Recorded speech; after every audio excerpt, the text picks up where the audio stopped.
Wilfred Wells was known to his family as Wilf. He was born in Berry in New South Wales. Wilf only spent a short amount of time in Eumundi because he was living independently of his parents, working as a saddle maker and harness maker. I can only assume that he came up to Eumundi to see his parents on his embarkation leave. He wanted to also say goodbye to his 3-month-old baby sister, so he only spent a short amount of time here, but the town more or less adopted him as one of their own anyway. I believe that Wilf was a little bit of a character. He was quite a short man, but he always referred to himself as his lordship.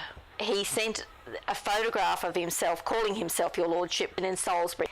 He went to France in the worst winter of the war, 1916-17.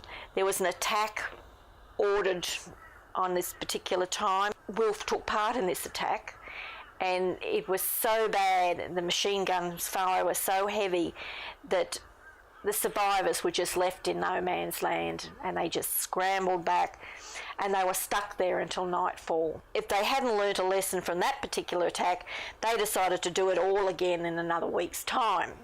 If it doesn't succeed the first time, well, you just keep trying until you blast your way through. And it's in the war records that the men went out in splendid order, which is very typical of an officer's description of the men going out to their deaths. Unfortunately, Wilf did not survive this particular attack. A witness said that Wilf was trying to join him, which is Private Fleming, because he was in a shell hole when Wilf was hit by a bullet. He said that he believed that he'd been shot through the heart, but that may have been another instance of trying to appease the family, that his death was instant and he didn't survive, although probably it might have been true. He lay there, I think about 4 months, because the Germans didn't evacuate there until March in 1917, so he would have been covered with snow. He might, his body was probably frozen, and then there was shell fire, and his body was never, ever found.